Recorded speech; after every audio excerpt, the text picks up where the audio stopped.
Hello fragrance family, my name is Badley. In this very first video of mine, I'd like to show you one of the most well-known fragrances in the fragrance game, which is also my favorite.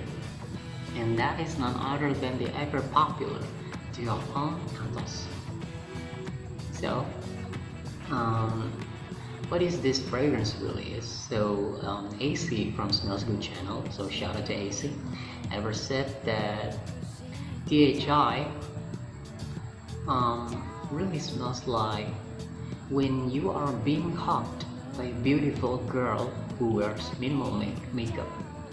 So why is it so? Because it utilizes the prominent notes of iris, which is in 2005 master perfumer Olivier Polch introduced us of this fragrance DNA, in which he composed very peculiarly, very unfamiliarly, because he actually utilized the note of iris and made it very prominent as the star of the show of this fragrance, and hence it becomes a floral fragrance despite being marketed as men's fragrance. Now, a little throwback to the history, to the past. So in 50s, 60s, 70s, 80s, and even 90s, the majority of the men's fragrances, the trend in men's fragrances are actually something that smells citrusy, aromatic chypre such as Dior Eau Sauvage, Chanel Antaeus, or something green, grassy like Reed Green Irish Tweed, very classical, something old school like that, or something funky, animalic like YSL Rose or Chanel Antaeus. The one that smells aromatic or chypre is actually Chanel Pomosure, while Chanel Antaeus is the one that smells funky or animalic.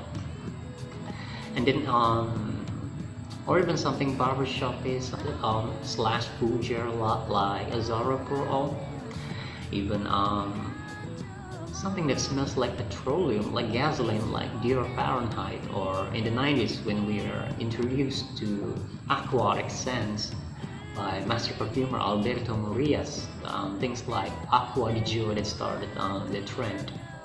But then in 2005, master perfumer Olivier Polch has become a game changer by introducing this type of scent, this type of very floral scent to men's perfumery, which is called Dior Homme. So in the first place, people actually weren't really fond of it, but then over time they started to appreciate it. They began to fall in love with it, and then that is when in 2007 Olivier Polch created the intensified version of the Eau de Toilette Dior Homme in Eau de Parfum concentration, which is Dior Homme Intense. So this juice right here is, we can call it the intensified version. Simply, it smells more lipsticky, it smells more waxy, while being richer, deeper, and just overall more dense than the previous Dior Homme, than the original Dior Homme. So how does this fragrance really smells like? Now we jump into the note breakdown of the fragrance. At top we got lavender, in the mid we got iris, ambre seed, and pad. In the base we got Virginia cedar and vetiver. So I'm gonna spray it on my hand to remind me of the opening of the fragrance. So the opening is very waxy. The star of the opening is actually, for sure, is iris. Now, if you ever see or smell the bag of women's cosmetics, or simply we can call it makeup bag, then you will get reminded of the moment you see the makeup bag and then you open it You see in there's cosmetics, lipsticks, powder, just overall cosmetics tools, makeup tools, in which when you open the bag, the air that come up to your face, it smells powder, it smells waxy, is simply the representation of how we can picture this opening of the HI or your own anthos. So it is that waxy, it is that lipsticky. So people were actually being questioned of, well, we are men, why should we really wear something that smells like women's cosmetics? But it is the part which made this fragrance orgasmic, because being smelled like a makeup bag, it also smells like a bouquet of rose that is poured by chocolate. So you can imagine how does it smell like. Then we jump into the heart of the fragrance, like 40 to 45 minutes after the initial spray. Now the iris has toned down a little. The lavender is also the other ingredient, the other notes that helps to counter the iris, which made it smells quite fresh in the opening. And also the pear, which made it smells a little fruity, a little sweet. But then in the heart of the fragrance, those overall facet has toned down a little, allowing bread seed to come up to join the show. So what is bread seed? Bread seed is actually one of the few natural musk that is still allowed in modern perfumery, because as we know, musk is actually associated with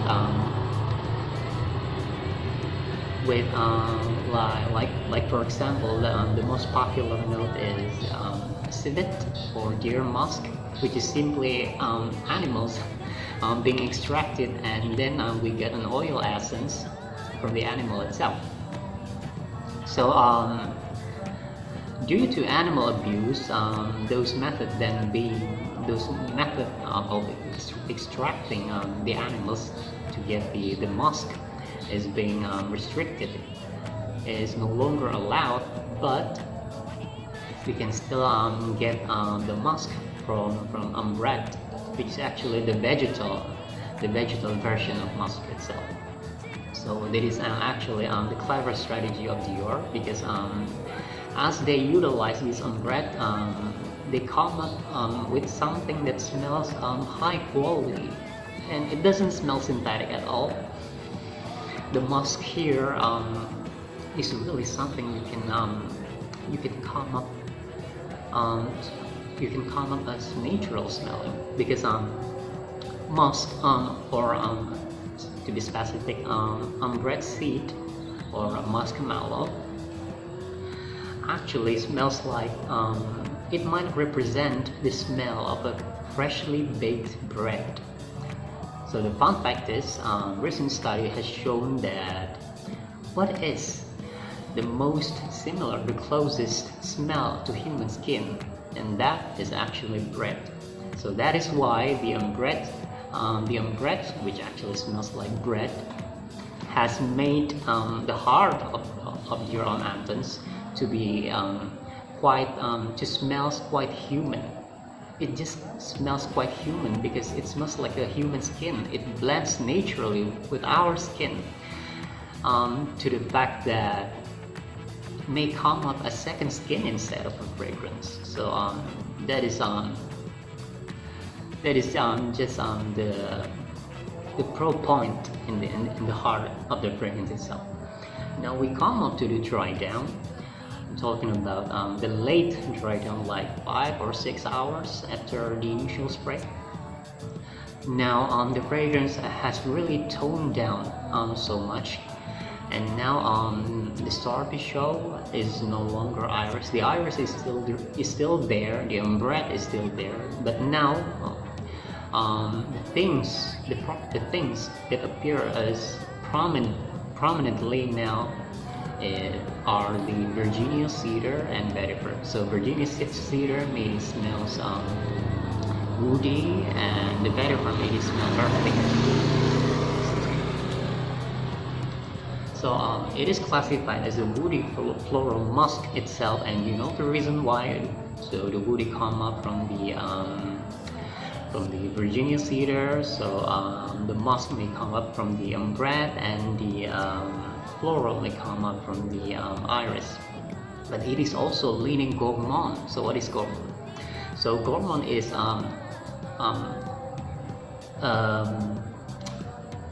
something in perfumery that when you smell it, you feel like it smells delicious. It is something that makes you feel like you want to eat it, you want to lick it. It is just that edible that you want to taste it, you want to drink it, you want to eat it. So in Dior Antons, although chocolate or cacao or cocoa, whatever you call it, is actually not listed in the ingredient of the fragrance, but the overall facet, the overall ingredients of Dior Antons itself is actually what makes the fragrance a little chocolatey, especially in the heart. Maybe it is because of the musk smell or the umbrella, I don't know, but it is actually smells a little chocolatey, a little gourmand-ish in the heart. So this is actually the reason why, despite Dior Antons being a very segmented fragrance for fragrance connoisseur only, but it is also might appear as mass appealing, because general public may find the chocolatey vibe of Dior Antons as appealing. So it is actually love or hate if you wear this fragrance. But as you know, it is not like anything else on the outside world where people often wear. It is not something aquatic, it is not something blue, it is not something spicy or anything else. It is a floral scent that is being worn by men, and although it might come up as feminine, they still manage to wear it. They still manage to appear masculine while wearing it. So that is the unique part of wearing this fragrance. So now we jump out to the performance category.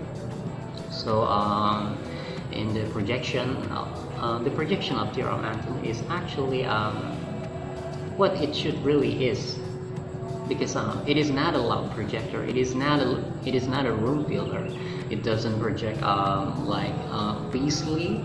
It doesn't fill up a room, but it projects like what it is supposed to be. It projects like a little underarm length, like this. The overall scent cloud, the overall scent bubble of yourself when you wear it may appear intimate. May appear as intimate. It is an intimate scent bubble, so which is something that is expected from this type of fragrance, because an elegant man wouldn't even want to appear as attention grabbing. No, because the elegant man is quite confident of himself, so he doesn't really need to show himself. He rather feel like it is okay to be discovered. Just my 2 cents.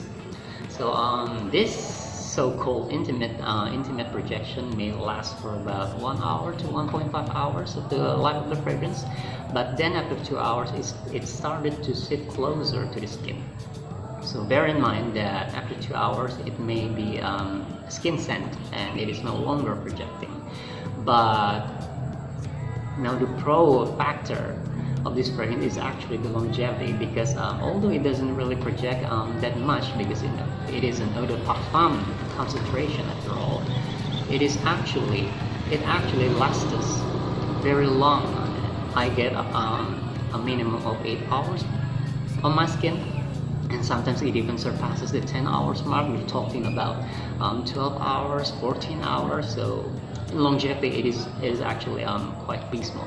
The sillage is actually quite good when you're walking through an elevator, and then you're no longer there, but people from behind who also walk through the elevator might still catch a whiff of your central, and that explains the sillage.